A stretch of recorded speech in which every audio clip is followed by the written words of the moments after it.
జడ శ్రవణ్ కుమార్ మాజీ జడ్జి, న్యాయవాది, మంచి వ్యాఖ్యాత. ఈయన పలు టీవీ ఛానళ్లలో కూర్చుని మంచిగా విశ్లేషణ చేస్తాడు.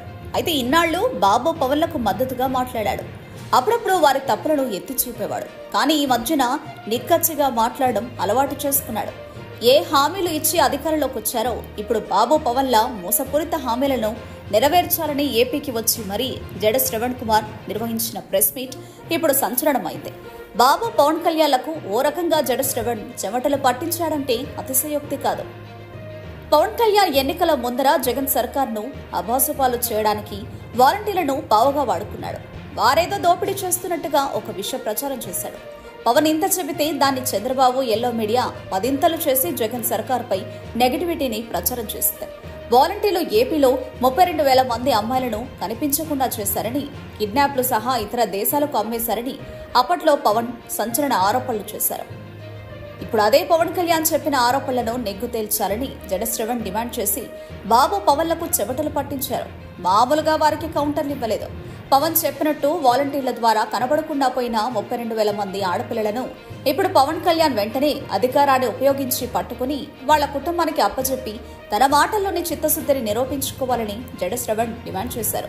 కేంద్రంలో, రాష్ట్రంలో మీ ప్రభుత్వమే అధికారంలో ఉందని, మీరే డిప్యూటీ సీఎం అని, కనిపించకుండా పోయిన 32,000 మంది అమ్మాయిలను తిరిగి తీసుకురావాలని పవన్ను, బాబును కోరిన జడ శ్రవణ్ ఆ ఇద్దరిని ఇరుకున పడేశారు.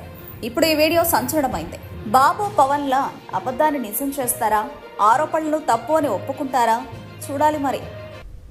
గత ప్రభుత్వంలో 5 సంవత్సరాల్లో వాలంటీర్ల ద్వారా 32,000 ఆడపిల్లలు అదృశ్యం కాబట్టారు. 32,000 మంది. ఈ 32,000 మందికి అదృశ్యం అవడానికి కారణం వాలంటీర్. ఇది as per honourable deputy chief minister statement. So I'm requesting honourable deputy chief minister Shri Pawan Kalyan గారు, 32,000 మంది ఎవరైతే గత ప్రభుత్వంలో వాలంటీర్ల ద్వారా మాయం కాబడ్డారో ఈ 32,000 మందిని తొందరగా వెతికి పట్టుకొని వాళ్ళ కుటుంబాలకు అప్పచెప్తారు అని అయితే నేను భావిస్తున్నా. ఎందుకంటే హోమ్ మినిస్టర్ కూడా, సెంట్రల్ హోమ్ మినిస్టర్ కూడా కాన్ఫిడెన్షియల్గా మీతో చెప్పినటువంటి అంశాలు ఇప్పుడు గౌరవ హోమ్ మినిస్టర్ కూడా మీ ప్రభుత్వంలోనే ఉన్నారు కాబట్టి, కేంద్రంలో మీ ప్రభుత్వమే అధికారంలో ఉంది కాబట్టి ఈ 32,000 మందిని వీలైనంత తొందరగా అప్పజెప్పి వాళ్ళ కుటుంబాలకు ఇవ్వగలిగితే హానరబుల్ డిప్యూటీ చీఫ్ మినిస్టర్గా మీ యొక్క గౌరవం అత్యున్నతంగా పెరుగుతుంది.